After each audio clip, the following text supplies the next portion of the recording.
zibai ule July ni som pariat chomadar kuwa vela tanga chin riat lawa bo Samlukhai nu pahnih te chungor takin khotlang in an zonga henglai chevel khotam tak hianin zon na an thokani chun le zan cholovin an zonga ni ni le zan ni ngot an zong to a ti chuan hei vo in he July ni som ni inrin ni ania keni pon zinga thawin helai bo an zon dan te report siam tumin helai mun hi kan panani kan omna lai mun hi midum kham chho ton tir kha ani maya kan chak lok hi sumsui khuwa ani to a hetila hian tiang kan han tlan chho ngaranga atlang kan han chuak chhowanga sumsui khuwa kan lu don ni sumsui khuwa hian ni ni le zan ni an lo zon to pisang loi kumsom sari mi pitar le afanu pi khoveli kumsom ngami te ni le zan ni zet mai lo zon to te chu sumsuya hian ni chin loka khan an vak lut nol mai ni nungdamin an vak lut ani ti kan sia kalkonga kan tlan line min ron frila ti chon hei sumsui kan lut chhodon ania ingpon ni sela pisang luai le afanu pi khoveli te bona hetilai tang hian a lang chiang reng khop maya so lai a son khuwa kan hmuh so ne Samlukhai khuwa anita ni pisang luai le pi khoveli te hi Samlukhai khuwa anni Samlukhai nu annia ti chuan in pel nim chikhat ei thei chome atana tui tak mai pel chumila tur chuan Samlukhai ram chung hianin kilometer thum vel khuwa tang kilometer thum vela Samlukhai atang son chang te rama an chukthla chang te lui ta hen luang thla ni hela hian chang te lui helai kor ruam thuk tak mai han chang te lui luang thla a ti chuan he lampang a chu lampang hi chu mui fang kham kha alo ni to mui fang kham tlang dung phei ania kham sak em mai ni phei to a ti chuan hemi mui fang kham chuan nuai chang te kam ram rai tha ani tong chu chunglai hmuna chuan pel atam em thina ni aizol khopuya ron phur phei turin aizol bazar sal turin pel te hi henglai hmuna tang hian an lana sa thina ni ti chuan anni pahnih po hian pel la turin July ni som pariat zingdar kwa vela khan khuan chuasana ti chuan an hong talova tlaya khothim hnuwa po in an thlen tak lova khan an chungten an kalna lampang siainan an zuk ngai venta maro chu an mani an zuk hmu zui tak lova chuan khomi te ti khan in an han puna khono tin an zong ta ti chuan ni le zan ni an zon hnuwa tukin lampang an han zong zui le a ti chin deuh mai a khan ti lai a hian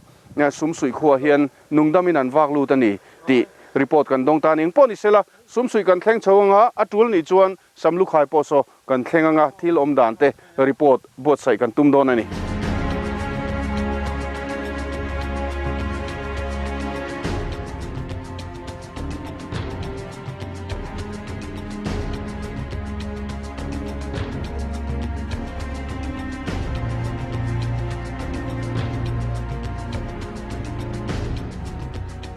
helai hi mui fang kham phei kha ania mui fang kan tlan pel to a kham hi asang em maya ti chuan helai tang hian khuwa kan han thlir lok ani mi bo pahnih te sumsui an wa thlen dan hi thilmak tak atlinga ti chuan hetia kan thlirang hian so lai ra le lama son heng mi bo pahnih te khuwa Samlukhai kan ti kha omta ni Samlukhai hi sial su thlenma atangin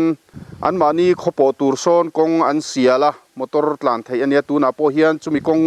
a chong ke ni poi kan tlan do na tin sial su khopel a son sial su khuwa pelatang son Samlukhai hi ale lu thei thowa chu ma la atanga kong ania kong po a chelo hle nia ti chuan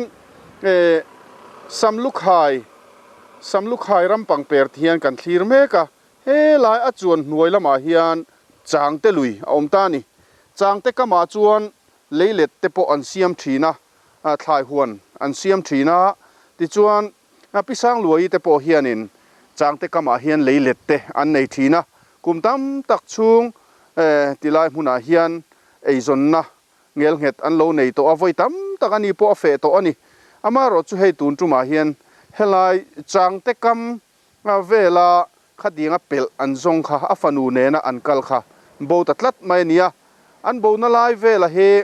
a khomi tele ram chin chang khiaten an han soidan chuan mei chekal theina tur chin chu an bo zana khan an dap chip chiar hle ni nan soya ti chuan ni le zan ni ngut an dap tua po chin riat lawin an bo zui ta kha ania ti chuan mak tak main he ti hian khoila hian nge an wang riat ani lowa heti lai mui fang kham midum kham kan ti hi engtin ngan ron lon chua thei ang ti hi ngai tu tham takatlinga tuna hian anni pahnih hi motorin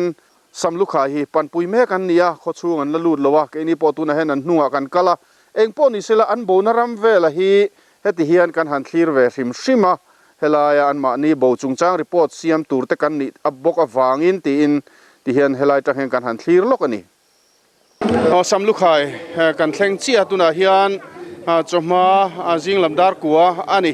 helai community hall a hian pisang luai le pikhoweli te an hruai thleng ve chia a hall chung khat tlat hian tuna hian mi puyan oma ti chuan hei hall chung a leng lo pon lama hian mi enga muzat an omboka helai hmun he ron pan mek enga muzat an ombok ani mi bo mu le tak te he helai hian mi tam takin an lo muaka ni le zan ni an bo nuwa po in he ani thumna ania an bo na mun chang te kam khung lai vela tanga tuna an valu na lai ram vel han thlir hian thil mak tak a om ve a engtin nge helai him hun hi an va thlen thei ti kha thil mak tak ani cho ei lo le hal an ni hei tuna hian community hall chunga hian an ni pahnih hi an thut tiran har thaviawa engemo zo te po kan du dona tiang chuan report kan bo sai zel don ani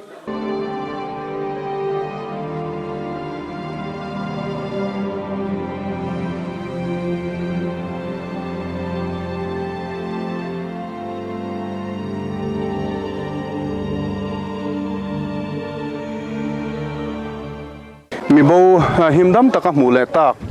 pikhoweli le pisang luai te hela in a hian lak lu an nia hei hi pikhoweli te in ania ta hian drip te han khayanga ting chuan an taksa din hmun te an bp te check ani dona chuan ka han leng lut ve lok dona nia biang na toy te tal nei kan han be